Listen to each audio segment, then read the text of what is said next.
নমস্কার বন্ধুরা, লিজি নুন বেঙ্গলি অডিও স্টোরি চ্যানেলে আপনারা ধারাবাহিকভাবে শুনছেন শ্রীযুক্ত সৈয়দ মুস্তাফা সিরাজের একটি অনবদ্য ধারাবাহিক উপন্যাস সবুজ সংকেত। আজ শোনাব তৃতীয় পর্ব। পুরো পর্বটি শুনবেন, লাইক করবেন, কমেন্ট করবেন এবং সাবস্ক্রাইব করে আমাদের পাশে থাকবেন। ইলিয়াট রোড এলাকায় কর্নেলের বাড়িতে যখন পৌঁছলুম তখন সকাল 9টা। ঘুম ভাঙতে এমনিতে রোজ দেরি হয়, তাতে কালকের ওই সব গোলমেলে ঘটনা সারা রাত জ্বালিয়ে মেরেছে। ঘুম এলেই উদ্ভুট্টে সব স্বপ্ন। ধুন্ধুমা রবীন্দ্রসঙ্গীত গাইছে, গাছে গাছে ফলের মতো ফলছে সবুজ আলো।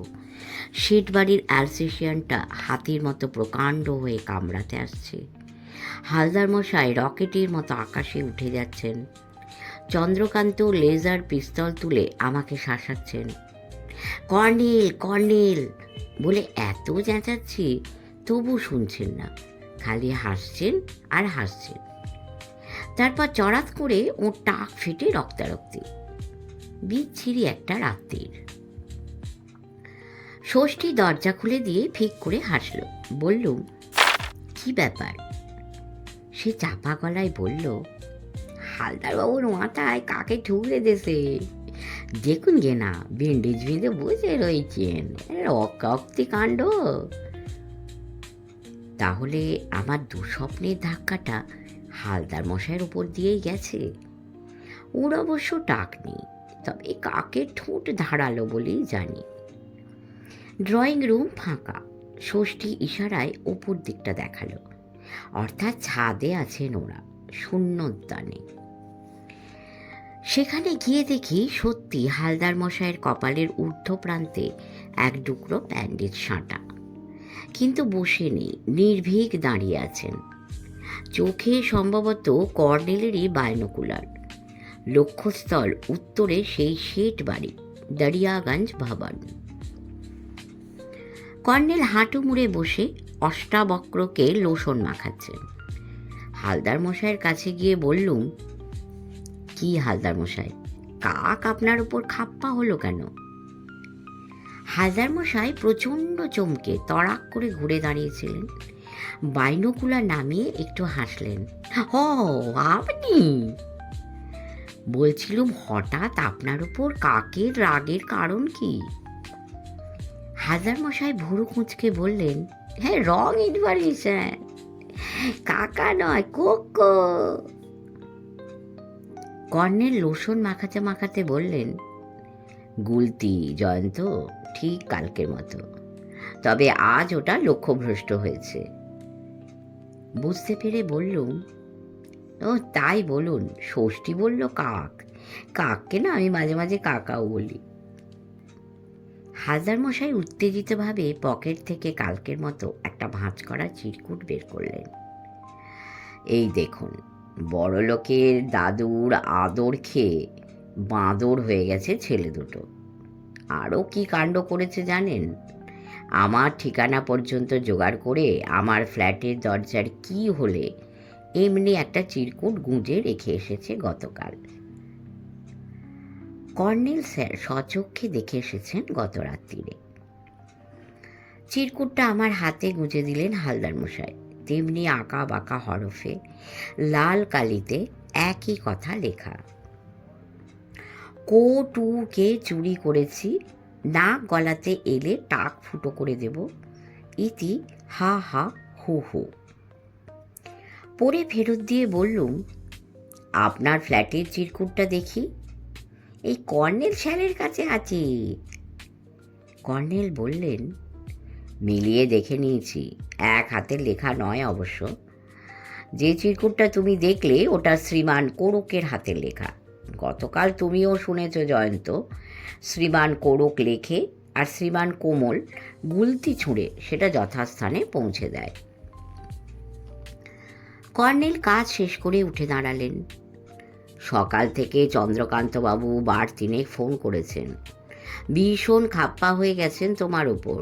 বাড়ির সামনে ভিড় জমে গেছে, অসংখ্য রিপোর্টার গিয়ে জ্বালাচ্ছে, টিভির লোকেরা পর্যন্ত গিয়ে হাজির।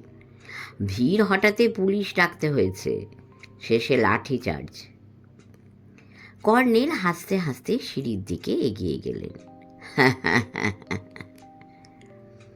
হালদার মশাই, মুখোশ পরা হা হা হো হোর দর্শন পেলেন বাইনোকুলারে?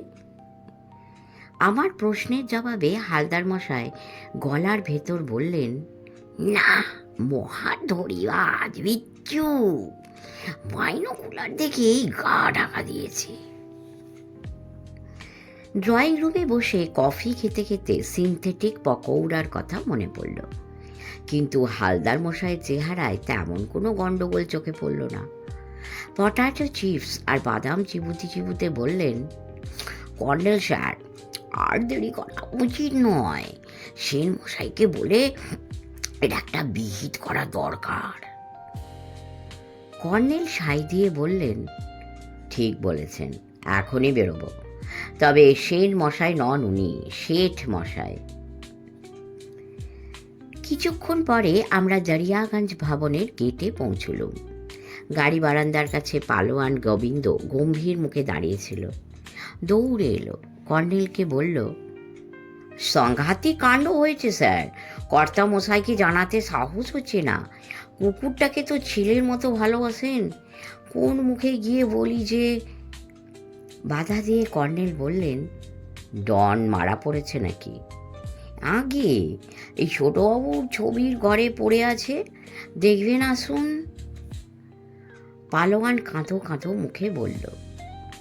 আমরা ব্যস্তভাবে সেই হল ঘরে গিয়ে ঢুকলুম। ডান দিকের একটা ঘরের দরজায় গিয়ে পর্দা তুলল গোবিন্দ। দেখলুম ঘর ভর্তি নানা সাইজের ফ্রেমে আটা ক্যানভাসে রং বেরঙের চিত্রকলা ওলট পালট হয়ে পড়ে আছে। একধারে দাঁড় করানো ইজেলে একটা অসমাপ্ত কি ছবি, তার তলায় অ্যালসেসিয়ানটা পড়ে আছে, মুখে জমাট চাপ চাপ রক্ত। কর্নেল কুকুরটাকে পরীক্ষা করতে লাগলেন। গোবিন্দ চাপা গলায় বলল, আরও সাংঘাতিক কাণ্ড, এ ঘরে দরজার তালা ভাঙা, পর্দার আড়ালে কি হয়েছে কেমন করে বুঝবো? ভোরবেলা থেকে ডনে সারা শব্দ নেই দেখে তাকে খুঁজে বেড়াচ্ছি। একটু আগে কি খেয়াল হলো, ছোট বাবুর ঘরে পর্দা তুলে দেখতে গেলুম, দেখি তালা ভাঙা, দরজা ভেজানো। কর্নেল বললেন, হরবাবু কোথায়? উনি কাল বিকেলে ট্রেনে দরিয়াগঞ্জ গেছেন, বলে গেছেন ফিরতে দেরি হতে পারে। কোমল আর কোরক কি করছে? মাস্টার মশাই এসেছিলেন কিছুক্ষণ আগে, ওদের চিড়িয়াখানা দেখাতে নিয়ে গেলেন। এই সময় হল ঘরের ভেতরকার সিঁড়ির ওপর থেকে শেঠ মশাইয়ের গলা শোনা গেল, গোবিন্দ, কি হয়েছে? কাদের সঙ্গে গুজুর গুজুর করছিস হতচ্ছাড়া? মতলবটা কি? গোবিন্দ বেরিয়ে বলল, কিছু না কর্তা বাবু, কর্নেল সাহেবরা এসেছেন। কাঠের সিঁড়িতে শব্দ হতে লাগলো। গোবিন্দ ছবি ঘরে ঢুকে ঝটপট কয়েকটা বড় ক্যানভাস চাপিয়ে ডনকে ঢেকে দিল। ইশারায় ডনের কথা বলতে বারণ করলো আমাদের। কর্নেল বেরিয়ে গিয়ে বললেন, চলুন সেট মশাই, আজ রোববারের দিনটা কোথাও আড্ডা না দিলে ভালো লাগে না, চলুন ওপরে যায়। কিন্তু শেঠ মশাই সন্দিগ্ধভাবে নেমে এসে এ ঘরের পর্দা তুললেন। হালদার মশাই ও আমাকে দেখে ভুরু কুঁচকে তাকালেন একবার, তারপর ঘরের ভেতরটাতে চোখ বুলিয়ে হাঁক দিলেন, আয় গোবিন্দ। গোবিন্দ উঁকি মেরে বলল, আগে হর স্টুডিও খুললো কে? আর মার দাঙ্গাই বা করলো কারা? হা হা হু হু নিশ্চয়। তাই মনে হচ্ছে কর্তাবাবু। হর ফিরে অবস্থা দেখলে কি কেলেঙ্কারি করবে বুঝতে পারছিস? আগে স্টুডিও চাবি কে দিল ওদের? নিশ্চয় তুই দিয়েছিস। বলে শেঠ মশাই তালাটার দিকে তাকালেন। তালাটা যে ভাঙা সঙ্গে সঙ্গে তাও বুঝে ফেললেন। বেঁটে নকশাদার লাঠিটা তুলে বললেন, আয় হতভাগা, তালা ভাঙল কে? হা হা হুহুর অত ক্ষমতা নেই, বল কে তালা ভাঙলো? আগে তুই বড্ড বেয়াড়া হয়ে উঠেছিস গোবিন্দ, তোকে পই পই করে বলেছি সব সময় চারিদিকে নজর রাখবি। বলে শেঠ মশাই গোবিন্দর দিকে ঘুরলেন। ডন কোথায়? বেঁধে রেখেছিস নাকি? তোকে বলেছি না ওকে সব সময় খুলে রাখবি? ডন খোলা থাকলে কখনো এমন কেলেঙ্কারি হতো না। দেখ তো এবার হড় এসে সব দেখে কি বলবে। ও যা বদরাগী আর গোয়ার। কর্নেল বললেন, গোবিন্দ সব গুছিয়ে রাখছে ক্ষণ, চলুন আমরা আড্ডা দিই। শেঠ মশাই ওর কথায় কান দিলেন না। ছত্রভঙ্গ স্টুডিওতে ইতিউতি সন্দিগ্ধ দৃষ্টি। সোজা চলে গেলেন প্রকাণ্ড ইজেলের সামনে। ভুরু কুঁচকে অসমাপ্ত ছবিটা। কি ছবি আঁকা হবে কে জানে, খালি ধ্যাবড়া রং বেরঙের ছাপ। দেখতে দেখতে নকশাদার লাঠির ডগায় একটা জায়গা খুঁচিয়ে দিলেন। ফের এই জিনিসটা এঁকেছে হর, দেখেছ কাণ্ডটা? মরণ পাখা উঠেছে হতভাগার। কর্নেল কাছে গিয়ে বললেন, কি এঁকেছে শেঠ মশাই? দেখতে পাচ্ছেন না? শেঠ মশাই লাঠির ডগা দিয়ে ঘষতে শুরু করলেন। ইজেলটা নড়তে থাকলো। সেই অলক্ষণে একটা সবুজ বল। এত করেও ওর শিক্ষা হয়নি, আবার এঁকেছে। লাঠির ডগায় সবুজ বলটাকে মোছা গেল না দেখে নিচের টুল থেকে একটা কালো রঙের টিউব তুলে নিলেন। মুখটা খুলে টিউব টিপে একদলা কালো রং চাপিয়ে দিলেন। হালদার মশাই আমাকে চিমটি কাটলেন।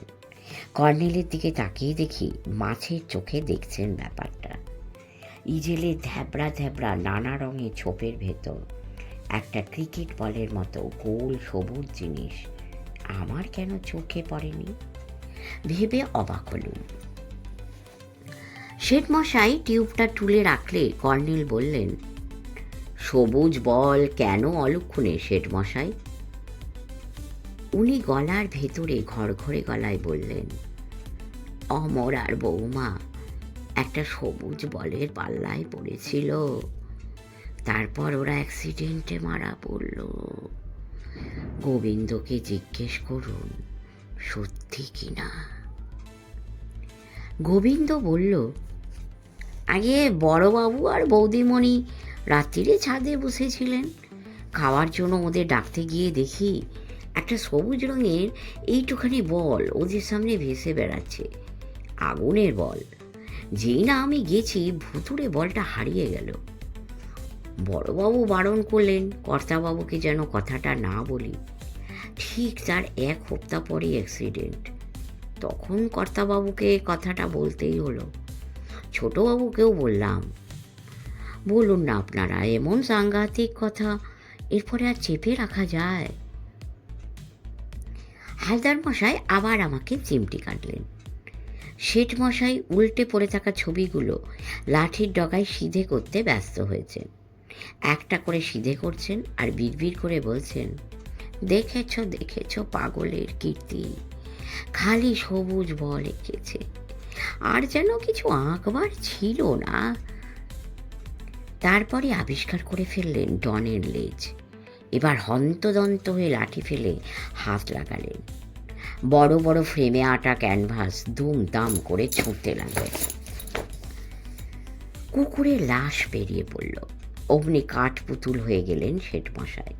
ঠোঁট দুটো কাঁপতে লাগলো, চোখ দিয়ে জলের ধারা নামল। কর্নেল হাতে তার টান দিলেন। শেঠ মশাই, আসুন আমরা ওপরে যাই। শেঠ মশাই অতি কষ্টে ভাঙা গলায় বললেন, আমি কিছু বুঝতে পারছি না, কিচ্ছু বুঝতে পারছি না। এ কি দেখছি? এ স্বপ্ন না সত্যি? কর্নেল তাকে টানতে টানতে সরিয়ে নিয়ে গেলেন। হল ঘরে গিয়ে বললেন, ডনকে কেউ বা কারা বিষাক্ত ইঞ্জেকশন দিয়ে মেরে ফেলেছে শেঠ মশাই। বৃদ্ধ শেঠমশাই শিশুর মতো কান্নাকাটি করতে করতে ফের বললেন, কিচ্ছু বুঝতে পারছি না, আমি আমি কিচ্ছু বুঝতে পারছি না। প্লিজ শান্ত হন, ওপরে চলুন, সব বুঝিয়ে বলছি। আর গোবিন্দ, তুমি সদর দরজা বন্ধ করে দাও, এখানেই থাকো যতক্ষণ না পুলিশ আসে। আমি থানায় ফোন করে পুলিশকে জানাচ্ছি। বলে কর্নেল শেঠ মশাইকে ধরে কাঠের সিঁড়ির দিকে এগিয়ে গেলেন। হালদার মশাই আর আমি তাদের অনুসরণ করলুম। শেঠ মশাইয়ের ঘরে পৌঁছে তাকে বিছানায় বসিয়ে দিলেন কর্নেল।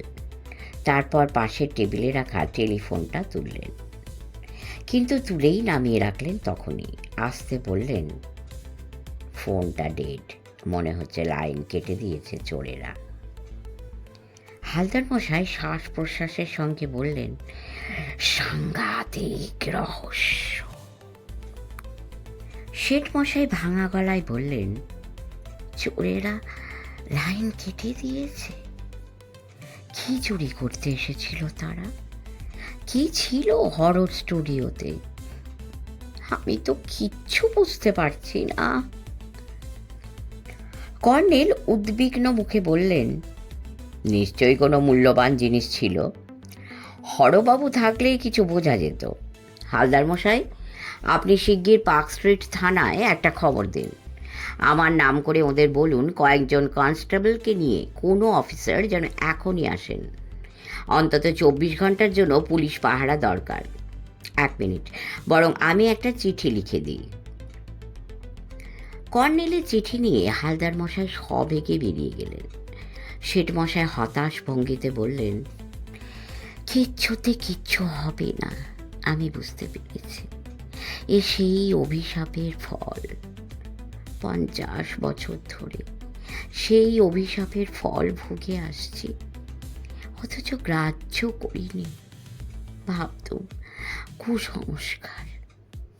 এবার স্পষ্ট বুঝতে পারছি, সত্যি অভিশাপ বলে একটা ব্যাপার আছে। কর্নেল তার মুখোমুখি একটা চেয়ার টেনে বসে বললেন, কিসের অভিশাপ শেঠ মশাই? শেঠ মশাই চোখ মুছে ধরা গলায় বললেন, সব কথা গুছিয়ে বলার মতো অবস্থা নয়, তবু বলছি। দরিয়াগঞ্জের নবাব পরিবারের কথা আপনাকে বলেছিল। আমার পূর্বপুরুষ নবাবী আমলে বংশ পরম্পরায় ওদের ব্যাংকার ছিলেন। হ্যাঁ, সেসব কথা বলেছেন, কিন্তু কে অভিশাপ দিয়েছিল? নবাব বংশেরই একজন লোক, তার নাম ছিল বাচ্চু খান। শেষ বয়সে তিনি ফকির হয়ে যান। মাথায় জটা গজিয়েছিল সন্ন্যাসীদের মতো, কালো আল খাল্লা পরে থাকতেন, টো টো করে ঘুরে বেড়াতেন নানা জায়গায়। বছর 50 আগের কথা। তখন আমাদের দরিয়াগঞ্জ ব্যাংকের অবস্থা ভালোই ছিল। একদিন বাচ্চু ফকির, ওই নামেই উনি পরিচিত ছিলেন, হঠাৎ আমার বাড়িতে এসে হাজির হলেন। সাধু ফকির, তাতে আবার নবাব বংশের লোক। খুব যত্ন আত্তি করলুম, রাত্রিটা থাকলেন। সকালে খাবার সময় একটা ভেলভেটের কৌটো চুপোচুপি আমাকে দিয়ে বললেন, জিনিসটা যেন আমি লুকিয়ে রাখি, উনি সময় মতো এসে ফেরত নেবেন।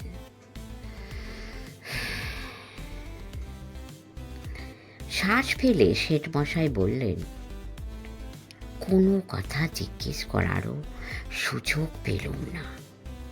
কৌটোটা দিয়েই চলে গেলেন। ঘরে এসে খুলে দেখি একটা প্রকাণ্ড সবুজ রঙের পান্না। কর্নেল চমকে উঠলেন, পান্না সবুজ রঙের? বলে প্রায় দড়ি ছেঁড়ার তাল করলেন। হ্যাঁ, মার্কা তো বলা হয় রত্নটাকে। ব্যাংকে ধনী লোকেদের হিরে জওহরাত বন্ধক নেওয়া হতো, কাজেই চিনতে পারল। পরীক্ষা করে বুঝলুম খাঁটি রত্ন। তখনকার দিনেই দাম অন্তত লাখ দুয়েকের কম নয়, কিন্তু একেবারে গোল সাইজ, বলের মতো। তারপর বাড়িতে রাখতে সাহস হলো না, পার্ক স্ট্রিটে আমাদের ব্যাংকের আয়রন চেস্টে রেখে এলো। এর কয়েক মাস পরে এক বৃষ্টির দিনে সকালবেলায় বাচ্চু ফকির আবার এলেন, বললেন জিনিসটা ফেরত নিতে এসেছেন। ওকে সঙ্গে নিয়ে ব্যাংকে গেলুম। তারপর আয়রন চেস্ট খুলে দেখি সব আছে, শুধু সেই ভেলভেটের কৌটোটাই নেই। সে কি? শেঠ মশাই দুটো বালিশ টেনে হেলান দিয়ে গলার ভেতর ঘড়ঘড়ে গলায় বললেন, থানা পুলিশ করেও কোনো কিনারা হলো না।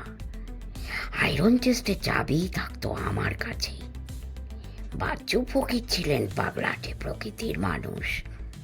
কিছুতেই ওকে বোঝাতে পারলুম না আমি সবুজ পান্নাটা চুরি করিনি। উনি যাবার সময় অভিশাপ দিয়ে গেলেন, তোর সর্বনাশ হবে।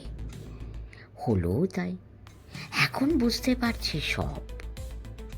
পরের বছর ব্যাংক লিকুইডেশনে গেল। মামলায় মামলায় প্রায় সর্বশান্ত হয়ে গেল। তারপর একটার পর একটা উটকো বিপদ। আমার স্ত্রী দরিয়াগঞ্জ বেড়াতে গিয়ে পদ্মায় স্নান করতে নেমেছেন, আমি পাড়ে দাঁড়িয়ে আছি। হঠাৎ ডুবে গেলেন।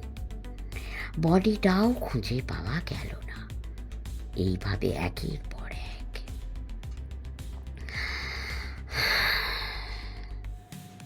চাপা শ্বাস ফেলে চুপ করলেন শেঠ মশাই।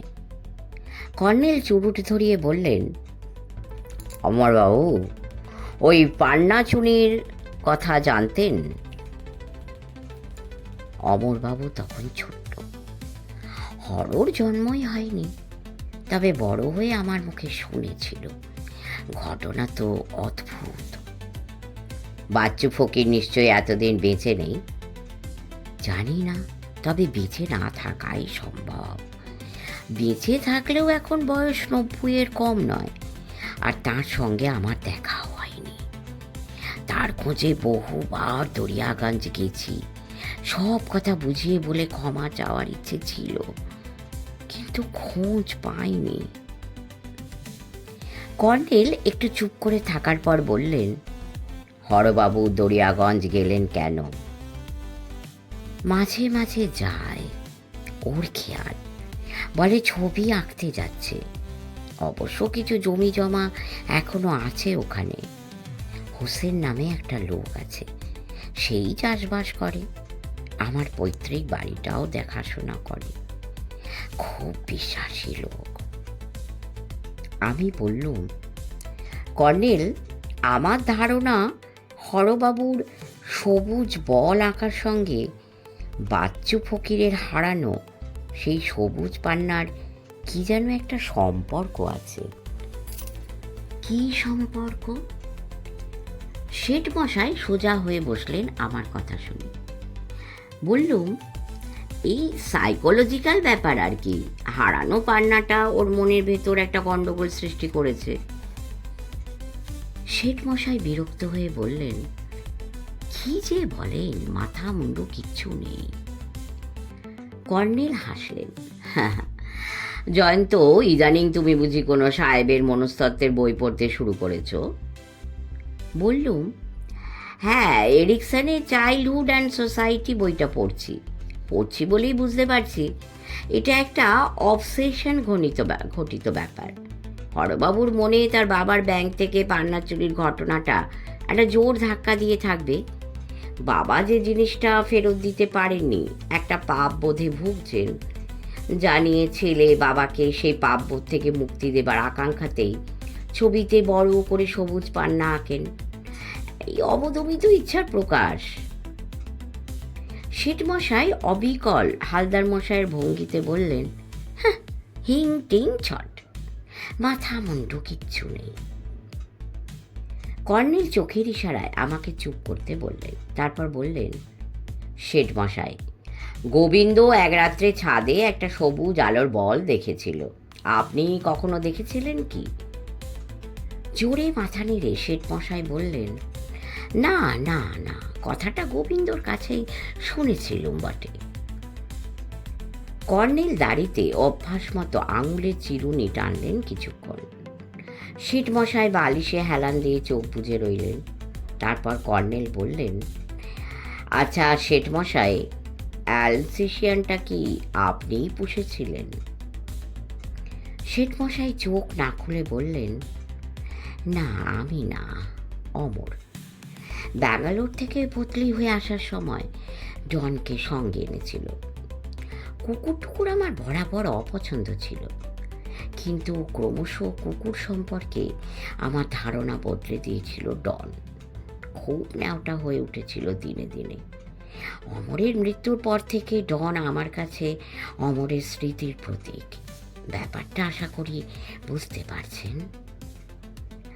হ্যাঁ পারছি, কিন্তু হরবাবুর সঙ্গে ডনের কেমন সম্পর্ক ছিল? শেঠমশাই বিরক্ত হয়ে চোখ খুললেন। অদ্ভুত প্রশ্ন হলো না এটা? বাড়িতে অমন একটা কুকুর থাকলে বাড়ির সকলের সঙ্গেই তার সম্পর্ক গড়ে ওঠে। হরবাবুকে ভালোবাসত।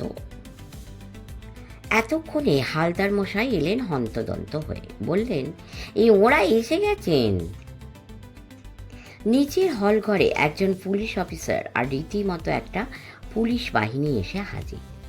পুলিশ অফিসার কর্নেলের পরিচিত। কর্নেলকে নমস্কার করে মুচকি হেসে বললেন, মানুষ খুন নিয়ে আপনার মাথা ঘামানোর কথা শুনেছি, কিন্তু কুকুর খুন নিয়েও যে আপনি মাথা ঘামান জানতুম না কর্নেল।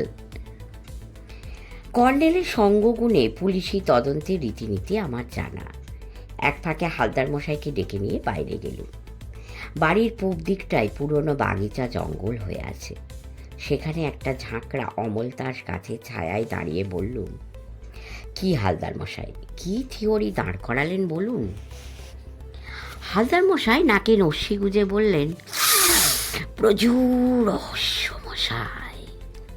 হ্যাঁ, প্রচুর রহস্য তো বটে, কিন্তু আপনি কিছু সূত্র খুঁজে পেলেন?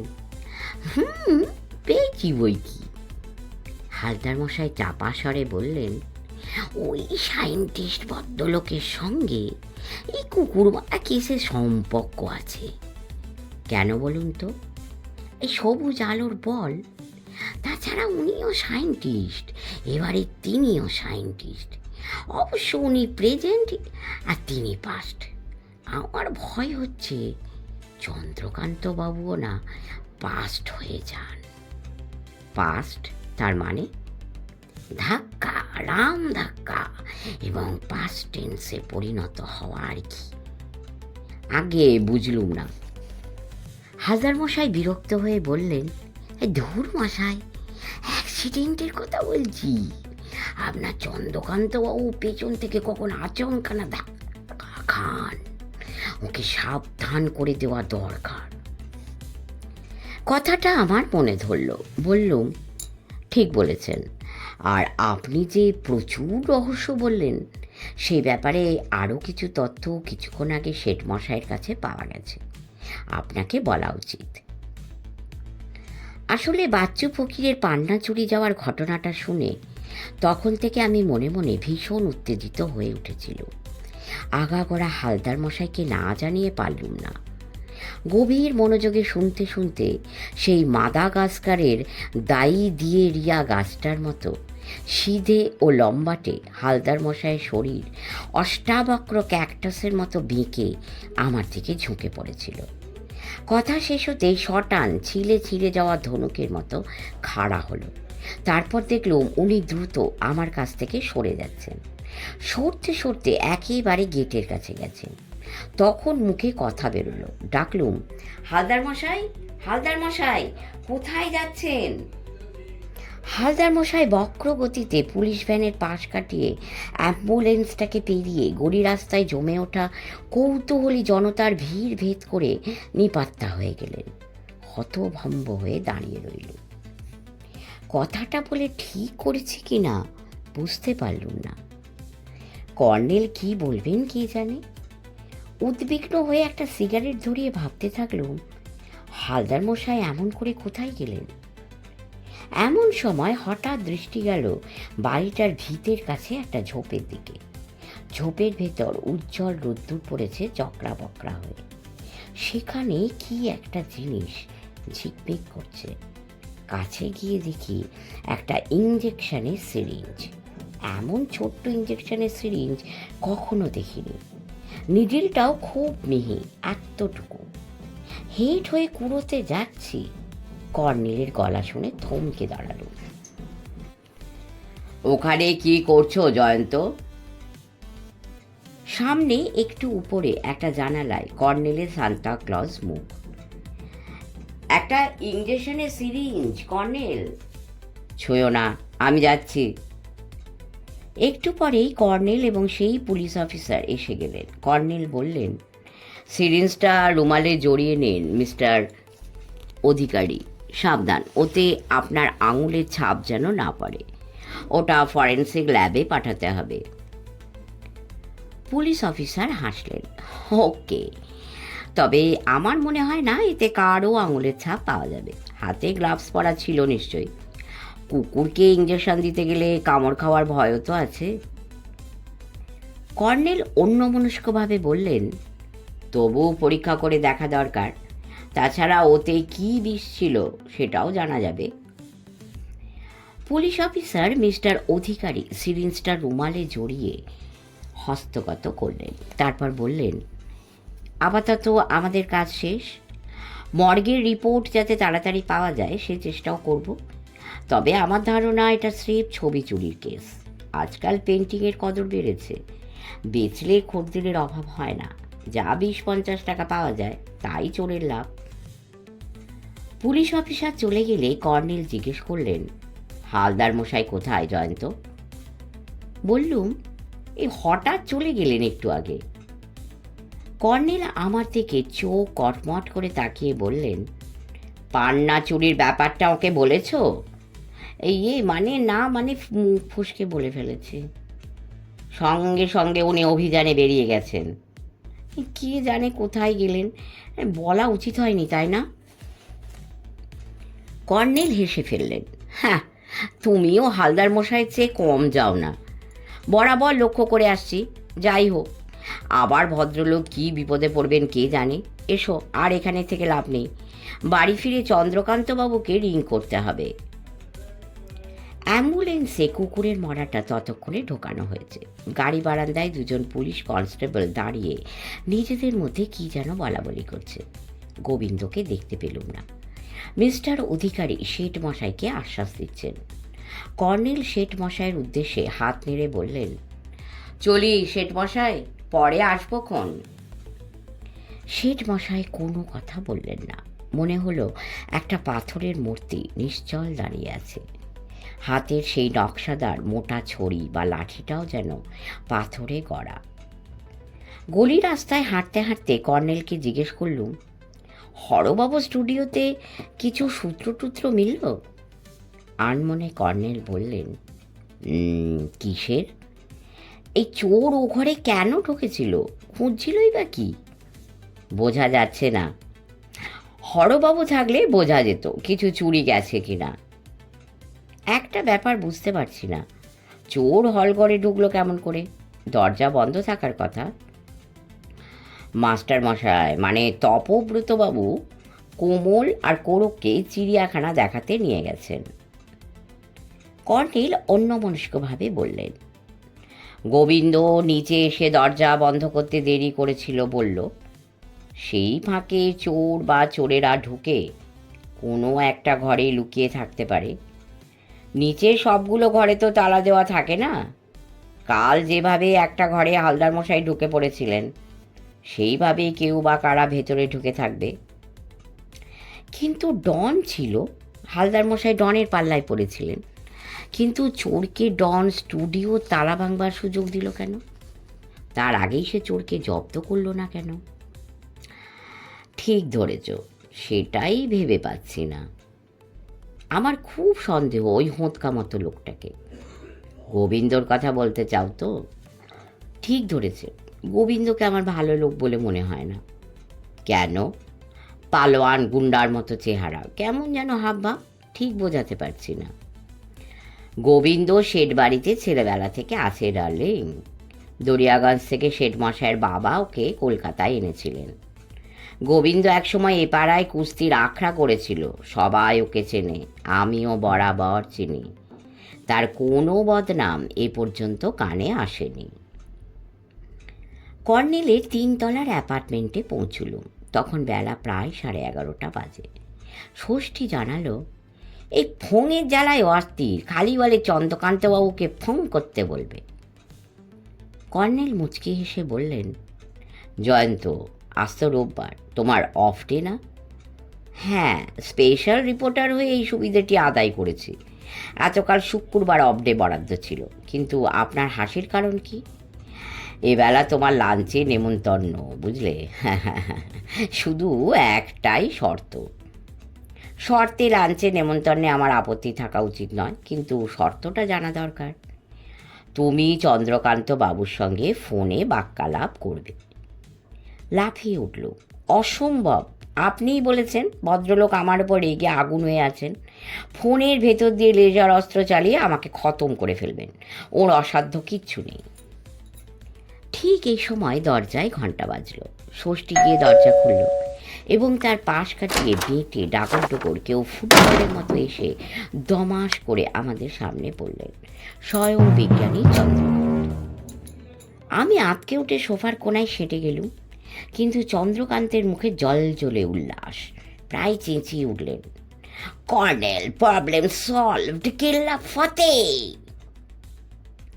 তারপর আমার পাশে এসে ধপাস করে বসে খপ করে একটা হাত ধরে বললেন, জয়ন্তবাবু, আপনাকে অসংখ্য অসংখ্য ধন্যবাদ। কর্নেল বললেন, ব্যাপার কি চন্দ্রকান্তবাবু? বিজ্ঞানী খিক খিক করে হেসে বললেন, ভাগ্যিস খবরটা জয়ন্তবাবু দৈনিক সত্যসেবকে ছেপে দিয়েছিলেন। Saha institute of nuclear physics থেকে স্বয়ং ডক্টর সতীশচন্দ্র আমার বাড়িতে হাজির, সঙ্গে পুরো টিম, বাঘা বাঘা এক্সপার্ট সব সায়েন্টিস্ট। কই কফি বলুন? কর্নেল ষষ্ঠীকে ডেকে কফির কথা বললেন, তারপর চন্দ্রকান্তকে বললেন, এবার বলুন। চন্দ্রকান্ত চোখে ঝিলিক তুলে বললেন, কনগ্র্যাচুলেশনের ঠেলায় অস্থির। সবুজ আলোটাকে হিমায়িত মিথেনে বন্দি করার জন্য যে লেজার যন্ত্রটা তৈরি করেছি, সেটা দেখে তো একেবারে চক্ষু চড়ক গাছ। এ পর্যন্ত কোনো সায়েন্টিস্ট এতে সফল হননি, আমি হয়েছি। বুঝল, কিন্তু কি প্রবলেম সলভড হলো বলুন? চন্দ্রকান্ত চাপা স্বরে বললেন, ওই সবুজ আলোটা বুঝলেন, ওটা অমর আর স্ত্রীর উদ্ভাবিত ফর্মুলা থেকে তৈরি। ফর্মুলাটা চুরি করে কেউ সবুজ আলোর বল সৃষ্টি করছে, আর আমার বাড়ির আনাচে কানাচে রাত বিরেতে এসে হানা দিচ্ছে। কেমন তো? এখন প্রশ্ন হলো, আমার ওখানে কেন? ডক্টর চন্দ্র একটা থিওরি দিলেন, আমার ল্যাবে এমন কিছু মেটেরিয়াল আছে যার উপর সবুজ আলোর ওই বলের প্রতিক্রিয়া ঘটবে। ঘটলে কি হবে না, সেই জিনিসটা মূল্যবান কোনো রত্নে পরিণত হবে, লক্ষ লক্ষ টাকা দামের রত্ন। আমি চমকে উঠে বললুম, পান্না? পান্নাও হতে পারে, পান্না রং সবুজ, আপনি ঠিক ধরেছেন। কর্নেল আমার দিকে বাঁকা চোখে তাকিয়ে বললেন, জয়ন্ত, সাবধান, এ খবর ছেপে চন্দ্রবাবুর বিপদ আর বাড়িও না। বুঝতে পারলুম পান্নার কথাটা বলা ঠিক হয়নি। শুকনো হেসে বললুম, না না, চন্দ্রকান্তবাবুর কাছে অনুমতি না নিয়ে আর কোনো খবর আমি ছাপব না। চন্দ্রকান্ত বললেন, ছাপলেই বা কি, ধুমধুমার আবার ফর্মে এসে গেছে। তার হেলমেটে এবার একটা লেজার চালিত রিয়্যাক্টার বসিয়ে দিয়েছি। সবুজ আলো লাইনে দাঁড়ালে আর কোনো ক্ষতি হবে না, আলোটা পিছলে যাবে, বুঝলেন? সে এই আসবে অমনি সরাত করে পিছলে যাবে। খিক খিক করে হাসতেই থাকলেন বিজ্ঞানী। বুঝল, কিন্তু আপনার ল্যাবে কি এমন জিনিস আছে সবুজ আলোটার প্রতিক্রিয়ায় যা দামি রত্নে পরিণত হবে? বিজ্ঞানী বড় বড় চুলে হাত বুলিয়ে বললেন, সেটাই তো খুঁজে পাচ্ছি না। ডক্টর চন্দ্র এবং তার দলবল ল্যাবে ঢুকে খুব খোঁজাখুঁজি করলেন, ওরাও বুঝতে পারলেন না। তবে আমিও চন্দ্রকান্ত চৌধুরী সহজে হাল ছাড়িনি, ঠিকই খুঁজে বের করব, দেখবেন। ষষ্ঠী কফি আনলো। কফি খেতে খেতে চন্দ্রকান্ত আবার কিছু বলতে যাচ্ছেন, হঠাৎ বুকের কাছে চাপা পি পি আওয়াজ হলো। সঙ্গে সঙ্গে কফি রেখে বুক পকেট থেকে একটা সিগারেট লাইটারের মতো জিনিস বের করলেন। দেখে নিয়ে বললেন, ধুন্ধুমার সন্দেহজনক কিছু দেখেছে, সিগন্যাল দিচ্ছে। আমার বরাত। সিনথেটিক কফি খেয়ে মুখ তেতো হয়ে গেছে, ভাবলুম আরাম করে কর্নেলের সঙ্গে আড্ডা দিতে দিতে বিশুদ্ধ ন্যাচারাল কফি খাবো, হলো না। বলেই উঠে পড়লেন এবং কিক খাওয়া ফুটবলের মতো বাঁই করে বেরিয়ে গেলেন। দরজার পর্দাটা দুলতে থাকলো। কর্নেল উঠে গিয়ে দরজা বন্ধ করলেন, ফিরে এসে বললেন, কি বুঝলে ডার্লিং? হালদার মশাইয়ের ভঙ্গিতে বললুম, প্রচুর রহস্য। হ্যাঁ, রহস্য তো প্রচুর, কিন্তু তোমার কি মনে হচ্ছে? একটু ভেবে নিয়ে বললুম, বাবাকে পাপবোধ থেকে মুক্তি দেওয়ার তাগিদে হরবাবু যেমন সবুজ বল আঁকেন, অমরবাবুও একই তাগিদে সবুজ আলোর বল সৃষ্টি করে কৃত্রিম উপায়ে পান্না তৈরির চেষ্টা করতেন। অমরবাবুরই কোনো বিজ্ঞানী কলিগ সেই ফর্মুলা হাতিয়ে সে চেষ্টা করছেন। আমার দৃঢ় বিশ্বাস সেই বিজ্ঞানী অমরবাবু আর স্ত্রী দুর্ঘটনার মৃত্যুর জন্য দায়ী। কিন্তু আজ শেঠ বাড়িতে যা ঘটেছে তার ব্যাখ্যাটা কি? আবার খানিকটা ভেবেচিন্তে বললুম, চন্দ্রকান্তবাবুর বাড়িতে যে উদ্দেশ্যে সেই চোর বিজ্ঞানী হানা দিচ্ছেন, হরবাবুর স্টুডিওতেও সেই একই উদ্দেশ্যে আজ হানা দিয়েছিলেন। তার মানে পান্না তৈরির উপাদান হরবাবুর স্টুডিওতেও হয়তো আছে।